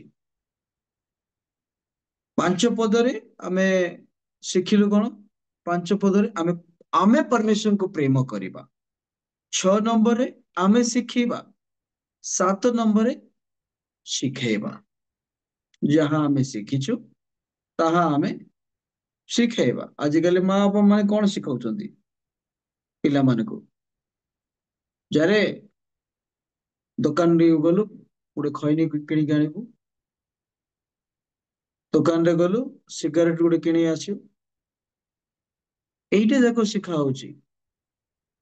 पिला माने ता द्वारा गलत करूछंती, सेमाने शिखुछंती सेटा, सेमाने शिखुछंती। केते लोक केते को बापा वाइन शॉप रे पठांती पिला मानकु नहीं आसिया पे। बहुत दुखर कथा है सब जगह। एइटा आमे पिला मानकु शिखाउछु। गोटे हमर एनएडी रे दीटा पिला फाइटिंग झगड़ा कले। गोटे पुअर बापा भुवनेश्वर रे थिले, आउ गोटे पिलाटी सिए तार आउ गोटे झियो को मारी पकेछि। से झियोर भाई ताको फाइटिंग करिया पे गला। से फोन कला ता बापा को, बापा नहीं सी आसिकी आम झियो आम भौणी को मारी पकेला, बहुत मारी पकेछि। ता बापा सेठु फोन रे कहूछि, मु सुनली कहीं ना मोर फोन रे से फोन कले, मते टिके फोन मांगले टिके दियो भाई मु टिके फोन करिवि। फोन देबारु से फोन कले। ता बापा सेठु शिखाउछि कोन, आ तू चुपचाप रहिछु कि रे, तू भी देलुनी मारी पकेलुनी ताको, तो भौणी को मारुछि से तू चुपचाप रहिछु, तू मारलुनी बोली से कहूछि। लाउड स्पीकर ऑन थिला, से कहूछि कहवा सहित जेमिति कहू कहू से पिला कोन कहला, मो बापा मते परमिशन देले आज ताको छाड़बी नहीं, मारो बोली कहले मारिबी पक्का बोली। से पूरा ठेंगा बाड़ी गुड़ा को धरिकी दौड़िला एकदम ताको मारिबा ପାଇଁ बोली चलला। ମୁଁ ଦେଖିଲି ଆରେ ଗୋଟେ ବାପା ସେ ସେଇ କଥାକୁ ଶିଖାଉଛନ୍ତି, ସେଇ କଥା କହୁଛନ୍ତି, ତୋ ଭଉଣୀକୁ ସେ ମାରିଲା, ତୁ ସାଇଲେଣ୍ଟ ହେଇକି ଅଛୁ, ତୁ ବି ମାରେ ଯା, ଦୌଡେ। ସେ ମାରିବା ପାଇଁ ଗଲା। ଆମେ ଆମର ପିଲାମାନଙ୍କର ଭବିଷ୍ୟତକୁ ଆମେ ଖରାପ କରୁଛୁ, ଆମେ ଖରାପ କରୁଛୁ, ଆମେ ନଷ୍ଟ କରୁଛୁ। ଆମକୁ ପିଲାମାନଙ୍କୁ କଣ କଣ ଶିକ୍ଷା ଦେବା ଦରକାର, କଣ ଶିଖେଇବା ଦରକାର? ତ ତାହିରୁ ମୁଁ ସତର କଥା ଫଟାଫଟ ମୁଁ କହିବି। ନମ୍ବର 1, ପିଲାମାନଙ୍କୁ ସେମାନଙ୍କର ଯତ୍ନ ନେବାକୁ ଶିଖାନ୍ତୁ। ସେମାନେ ନିଜେ ନିଜକୁ କିପରି ଯତ୍ନ ନେବେ ସେଇଟା ଶିଖାନ୍ତୁ। ଯେହେତୁ ଆପଣ ଶିଖିଛନ୍ତି ତ ସେମାନେ କେମିତି ଯତ୍ନ ନେବେ, କେତେଟା ପିଲାମାନଙ୍କୁ ଦେଖିବା କେମିତି ହେଇକି ପୁସ୍ତକ କେମିତି ଚାଲୁଥିବେ, କେମିତି ହେଇକି ନିଜର ଯତ୍ନ ନେବେ। ଆପଣ ସୁଟ ବୁଟ ହେଇକି ବହୁତ ବଢିଆ ବ୍ୟସ୍ତ ହେଇକି ଥିବେ, ପିଲାମାନଙ୍କୁ ଦେଖନ୍ତୁ ନା ଡ୍ରେସ ପିନ୍ଧା ଗୁଡା ତାଙ୍କୁ ଜଣା ନା କିଛି। ଆମର ଖ୍ରୀଷ୍ଟିଆନ ସମାଜର ପିଲାମାନଙ୍କୁ ଦେଖିବେ ଚୁଟି ଯାକ ଦେଖିବେ ସେମାନଙ୍କର, ବାପରେ ସେ ଚୁଟି ମାନେ ଦେଖିଲେ ବୋଲି କହିଲେ କୋଉଠୁ ଆସିଛନ୍ତି ବୋଲି କହିବେ। ଗୋଟେ ପାଷ୍ଟର୍ସ ର ପିଲାମାନଙ୍କୁ ବି ଦେଖିବେ, ବହୁତ ଦୁଃଖର କଥା ସେମାନଙ୍କର ଲାଇଫ ଷ୍ଟାଇଲ ଦେଖିଲେ ବୋଲି କହିଲେ। ତ ସେମାନେ କିପରି ନିଜକୁ ଯତ୍ନ ନେବେ ସେଇ ଯତ୍ନକୁ ଶିଖାନ୍ତୁ। ଦ୍ୱିତୀୟ କଥା, ଆପଣଙ୍କ ପିଲାମାନଙ୍କୁ ପରମେଶ୍ୱରଙ୍କ ଉପରେ ବିଶ୍ୱାସ କରିବାକୁ ଏବଂ ନିଜ ଉପରେ ବିଶ୍ୱାସ କରିବାକୁ ମଧ୍ୟ ଶିଖାନ୍ତୁ। କଣ କହିଲି? ଆପଣ ମାନଙ୍କୁ ପିଲାମାନଙ୍କୁ ପରମେଶ୍ୱରଙ୍କ ଉପରେ ବିଶ୍ୱାସ କରିବାକୁ ଏବଂ ନିଜ ଉପରେ ମଧ୍ୟ ଭିତରେ କନଫିଡେନ୍ସ ରହିବାର ଅଛି। ନିଜ ଭିତରେ ମଧ୍ୟ ବିଶ୍ୱାସ ବିଷୟକୁ ଶିଖାନ୍ତୁ। ନିଜ ଭିତରେ ମଧ୍ୟ ବିଶ୍ୱାସ ରହିବା ଦରକାର।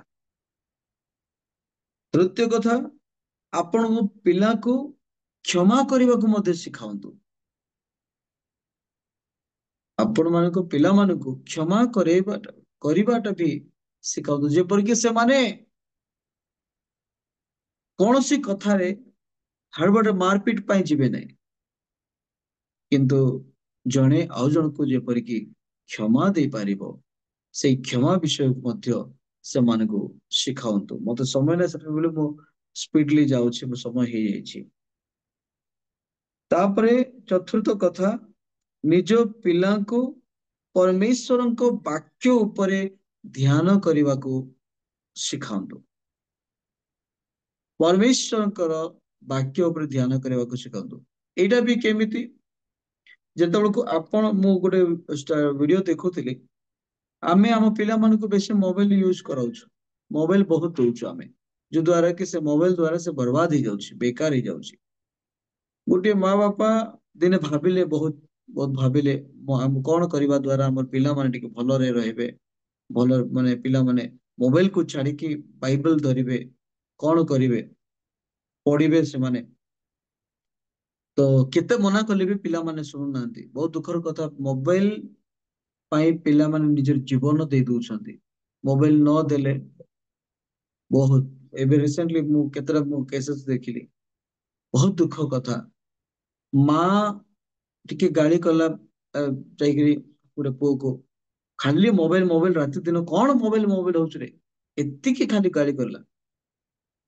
ଗାଳି କରବାରୁ ସେ ଗଲା, ଚାର୍ଜ ବସେଇଲା, ରୁମ ରେ ଗଲା, କବାଟଟା ବନ୍ଦ କଲା, ଫାସି ମରିଗଲା ମୋବାଇଲ ପାଇଁ ରାଗିକି, ସୁସାଇଡ କରିଦେଲା। ଆଉ ଗୋଟେ ପୁଅ, ତାକୁ ତାଙ୍କ ବାପା ଗାଳି କଲେ ମୋବାଇଲ ପାଇଁ ବୋଲି, ସେ କଣ କଲେ, ସେ ବି ପୁଅ ବି କଣ କଲା, ଆଜି ଦିନରୁ ମତେ ଦେଖବ ନାହିଁ ବୋଲି କହିଦେଇକି ସେ ଯାଇକିରି ସୁସାଇଡ। ସେ ବି ଛତିଶଗଡରେ ଗୋଟେ ଘଟଣା ଘଟିଲା, ଝିଅକୁ ମୋବାଇଲ ବିଷୟରେ ଗାଳି କରିବାରୁ ସେ କଣ କଲେ, ଯାଇକିରି ବହୁତ ବଡ ନଦୀରେ ଡେଇଁ ପଡିଲା। ମୋବାଇଲ ଗୋଟେ ଏମିତି କରିଦେଇଛି ପିଲାମାନଙ୍କୁ, ସେମାନେ ସେ ମୋବାଇଲ ଅନୁସାରେ ହିଁ ଚାଲୁଛନ୍ତି, ମୋବାଇଲ ଅନୁସାରେ ଯାଉଛନ୍ତି।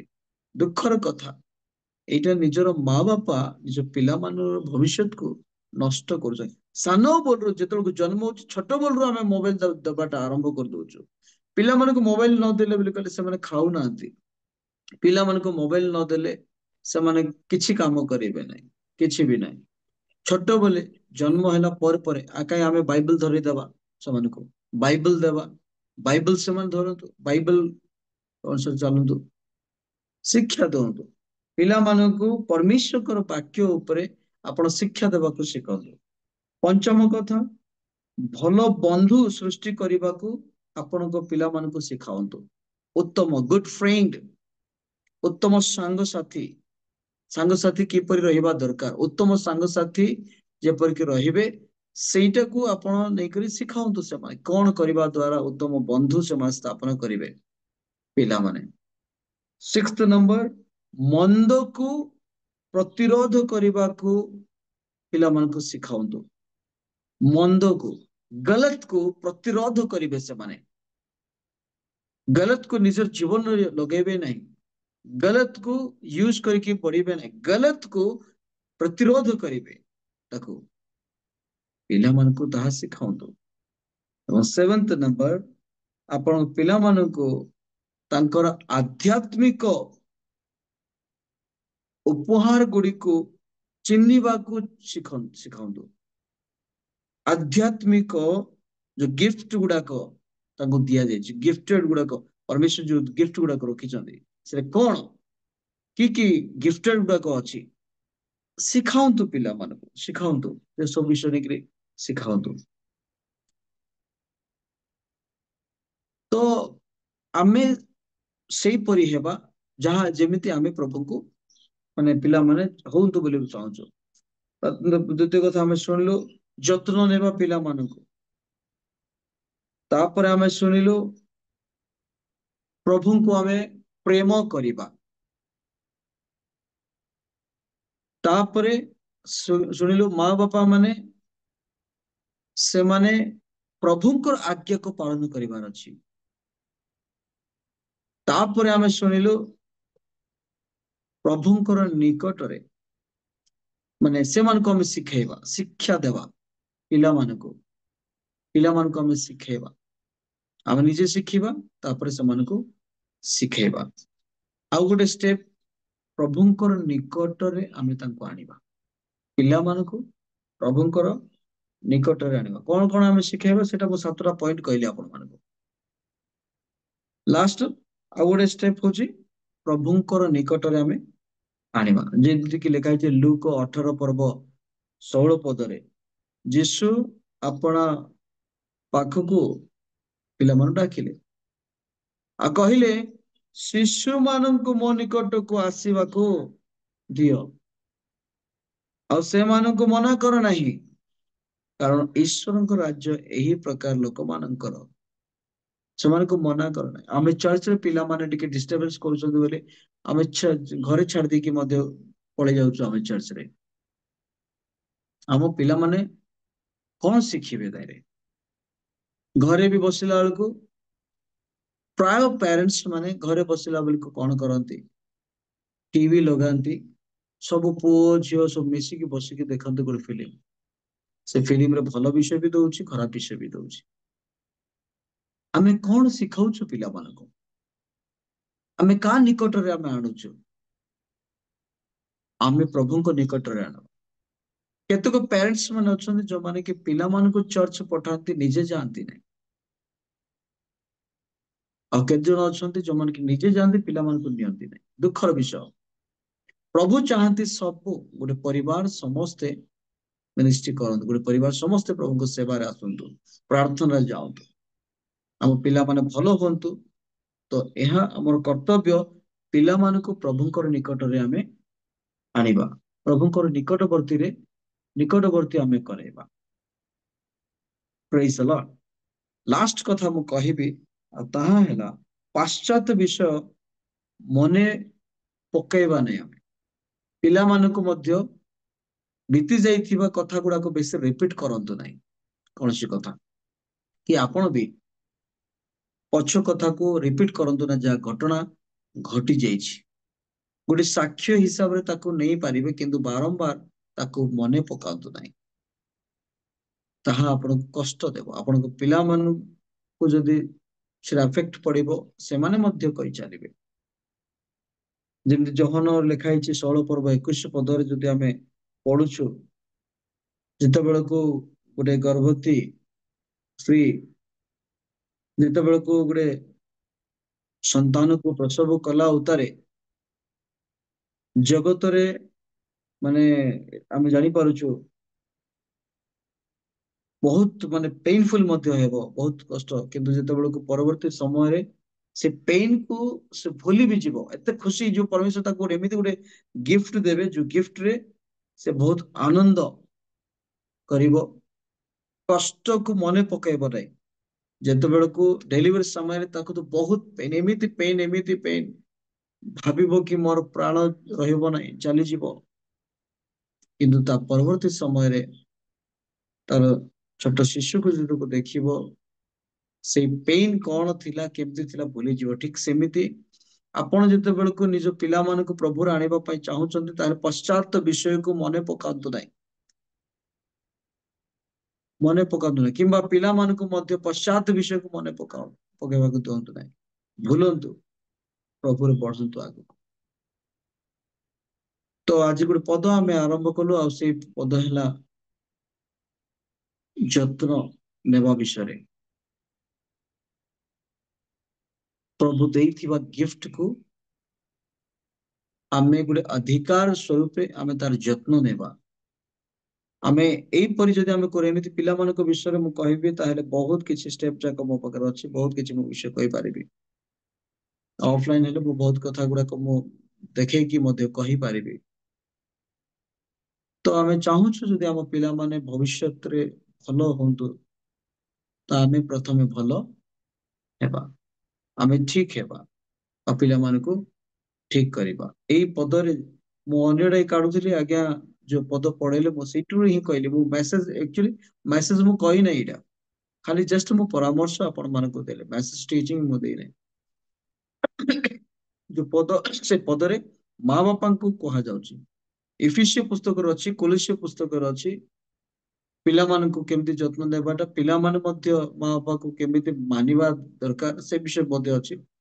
ବହୁତ ଗୁଡେ ବିଷୟ ଅଛି, କିନ୍ତୁ ଆମେ ଚାହୁଁଛୁ ଆମର ପିଲାମାନେ ଭଲ ହୁଅନ୍ତୁ, ଆମ ପରି ହୁଅନ୍ତୁ। तो आमे बेस्ट हेबा, आमे भलो हेबा, आमे भलो हेले आम पिला माने भलो हेबे। এই চিলড্রেন্স ମିନିଷ୍ଟ୍ରି ମାନେ ଚିଲଡ୍ରେନ୍ସ ଡେ ରେ ଆମେ ଖାଲି ହାପି ଚିଲଡ୍ରେନ୍ସ ଡେ ବୋଲି ସେଲିବ୍ରେଟ ଗୋଟେ କେକ୍ ବି ଆଣିକି କାଟିଦେବା, ତାଙ୍କ ମାନଙ୍କୁ ଗିଫ୍ଟ ଦେଇଦେବା, ସେତିକି ରେ ପ୍ରଭୁ ଖୁସି ହେବେ ନାହିଁ। ଖୁସି କେତେବେଳେ ହେବେ ଯେତେବେଳକୁ ପିଲାମାନେ ତାଙ୍କୁ ଜାଣିବେ, ପିଲାମାନେ ତାଙ୍କୁ ପ୍ରେମ କରିବେ, ପିଲାମାନେ ତାଙ୍କ ଶିକ୍ଷାରେ ବଢିବେ, ତେବେ ଯାଇକି ପ୍ରଭୁ ଖୁସି ହେବେ। ଆମ ପିଲାମାନେ, ଆମେ ମିନିଷ୍ଟ୍ରି କରୁଛୁ, ଆମେ ଭଲ ସେବାରେ କରୁଛୁ, ପ୍ରାର୍ଥନାରେ ଅଛୁ, ପରଭାଷା ପ୍ରାର୍ଥନା କରୁଛୁ, ଭବିଷ୍ୟବାଣୀ କରୁଛୁ, ସବୁ କିଛି। ଆମ ପିଲାମାନେ କଣ କରୁଛନ୍ତି ଆଜ୍ଞା? ପିଲାମାନେ ଗଣ୍ଡଗୋଳରେ ଯାଉଛନ୍ତି, ଗଲତ ରାସ୍ତାରେ ଯାଉଛନ୍ତି, ନିଶା ଦ୍ରବ୍ୟ ୟୁଜ କରୁଛନ୍ତି। ଖ୍ରୀଷ୍ଟିଆନ ପିଲାମାନେ, ଆମ ପିଲାମାନେ କା ମସୀ ସମାଜ ଯୋଉମାନେ କି ଆମେ ପ୍ରାର୍ଥନାକାରୀ ମାନେ, ଆମର ରିକ୍ୱେଷ୍ଟ ବହୁତ ଥିବ, ଆମେ ଅନ୍ୟମାନଙ୍କ ପାଇଁ ପ୍ରାର୍ଥନା କରିଦଉଛୁ, ସେମାନେ ହିଲିଂ ହଉଛନ୍ତି। ଆମେ ଅନ୍ୟମାନଙ୍କ ପାଇଁ ପ୍ରାର୍ଥନା କରୁଛୁ, ତାଙ୍କର ପରିସ୍ଥିତିରୁ ସେମାନେ ଉଦ୍ଧାର ପାଉଛନ୍ତି। ବଟ୍ ଆମର ପିଲାମାନେ ହିଁ ଗଲତ ରହୁଛନ୍ତି, ଆମ ପିଲାମାନେ ଗଲତ କଥା କରୁଛନ୍ତି, ଆମର ପିଲାମାନେ ଅବାଧ୍ୟ, ଆମ ପିଲାମାନେ ବହୁତ ବଡ ବଡ କାଣ୍ଡ ଗୁଡାକ କରୁଛନ୍ତି। ବହୁତ ଦୁଃଖର କଥା। କାହିଁକି ଆମେ ସେମିତି କରିନୁ? ଛୋଟ ପିଲାମାନଙ୍କୁ ମୁଁ କହିବା ପାଇଁ ଇଚ୍ଛା କରେ ଆପଣମାନଙ୍କୁ, ଛୋଟ ପିଲାମାନେ, ଗଛ ଯେତେବେଳକୁ ଛୋଟ ଥିବ ଆପଣ ଯେମିତି ମୋଡ଼ିବେ ସେମିତି ମୋଡ଼ିବ ସିଏ, ବଡ ହେଲା ପରେ ଆଉ ନାହିଁ। ତେବେ ପିଲାମାନଙ୍କୁ ଶିକ୍ଷା ଦିଅନ୍ତୁ, ବାଇବେଲ କହୁଛି, ଶାସନ କରନ୍ତୁ, ଶିଖାନ୍ତୁ, ଯୋଦ୍ୱାରା କି ପିଲାମାନେ ବଢିବେ। ଏଇ ଚିଲଡ୍ରେନ୍ସ ଡେ ସମୟରେ ଆମେ ଗର୍ବିତ ହେବା, ମୁଁ ଧନ୍ୟ ମନେ କରୁଛି ମୋ ପୁଅକୁ, ଏଇ ପୁଅକୁ ପାଇକି, ଏମିତି କହିବା ଦରକାର। ଆପଣଙ୍କ ସାମ୍ନାରେ କେହି ଯଦି କହିବେ ସେ କାହା ଘର ପୁଅ, ସେଇଟା କାହା ଘର ଝିଅ, ବହୁତ ବଢିଆ ବା ଆପଣ କେମିତି ଫିଲ୍ କରିବେ ସେଠି? ଯଦି କହିବେ କାହା ଘର ପୁଅ ସେଟା, ଏତେ ଦୁଷ୍ଟ, ଏତେ ବେକାର, ଚର୍ଚ୍ଚରେ ବି ସେମିତି ହଉଛି, ସ୍କୁଲରେ ବି ସେମିତି ବେକାର, ପ୍ୟାରେଣ୍ଟସ କେମିତି ହେବେ, କେମିତି ଲାଗିବ ଆପଣଙ୍କୁ, ଟିକେ ଚିନ୍ତା କରନ୍ତୁ। ତ ସେମିତି ନୌବତ ନ ଆସୁ, ସେମିତି କଥା ନ ଶୁଣିବା ପାଇଁ ଆମେ ପ୍ରଥମେ ଭଲ ହେଇଯିବା, ଆଉ ସେମାନଙ୍କୁ ଆମେ ଭଲ କରିବା। ଆଶା କରେ ଆଉ ଏଇ ଦେଇଥିବା ପରାମର୍ଶ, ମୁଁ ଏଇଟା ନୋଟ ମାଧ୍ୟମରେ ଆପଣଙ୍କୁ ଶିକ୍ଷା ଦେଇନାହିଁ, ମୁଁ ଯାହା ଜଷ୍ଟ ପ୍ୟାରେଣ୍ଟସକୁ ମୁଁ କିଛି ସଲାହା ଦେବି ବୋଲି ମୁଁ କହିଲି ଏଇଟା। ତ ଆଶା କରେ ଆପଣମାନେ ଶୁଣିଥିବେ, ବୁଝିପାରିଥିବେ। ପ୍ରାର୍ଥନା କରନ୍ତୁ ପିଲାମାନଙ୍କ ପାଇଁ, ନିଜେ ଭଲ ହୁଅନ୍ତୁ, ପିଲାମାନଙ୍କୁ ମଧ୍ୟ ଭଲ କରନ୍ତୁ। ମାଇ ଗଡ୍ ବ୍ଲେସ୍ ୟୁ ଅଲ୍। ପ୍ରଭୁ এই କଥା ସମସ୍ତଙ୍କୁ ପ୍ରଭୁ ଆଶୀର୍ବାଦ କରନ୍ତୁ। ଆମେନ୍। ଧନ୍ୟବାଦ ସାର୍, ସୁନ୍ଦର ପରାମର୍ଶ ମୂଳକ ବାକ୍ୟ ପାଇଁ। ପ୍ରଭୁ ଆପଣଙ୍କୁ ଆଶୀର୍ବାଦ କରନ୍ତୁ। ଆମ ଆଶା କରି ଆମେ ସମସ୍ତେ ବାକ୍ୟକୁ ଶୁଣିଛୁ, ବୁଝି ମଧ୍ୟ ପାରିଛୁ, ଆଉ ସେ ବାକ୍ୟ ଅନୁସାରେ ଯେପରି ଆମେ ଚାଲିପାରିବୁ, ପ୍ରଭୁ ସେଥିପାଇଁ ଆମମାନଙ୍କୁ ସାହାଯ୍ୟ କରନ୍ତୁ। ଆସନ୍ତୁ ଆମେ ପ୍ରାର୍ଥନା କରିବା। ଆମମାନଙ୍କ ମଧ୍ୟରେ ଅଛନ୍ତି ଆଉ ପ୍ରଭୁଙ୍କ ଦାସ ଦାଉଦ ହିକାବାଡି ଆଜ୍ଞା ଅଛନ୍ତି। ଆଜ୍ଞା ମତେ ଶୁଣି ପାରୁଛନ୍ତି? ଦାଉଦ ଆଜ୍ଞା, ହଁ, ଆପଣଙ୍କର ମାଇକ୍ କୁ ଅନମ୍ୟୁଟ୍ କରନ୍ତୁ। ଯୋଉ ମାଇକ୍ ଅଛି ମାଇକ୍ କୁ ଅନମ୍ୟୁଟ୍ କରନ୍ତୁ। ଆପଣ ପ୍ରାର୍ଥନା କରିବେ, ମୁଁ କହିବି କିଛି ବିଷୟ।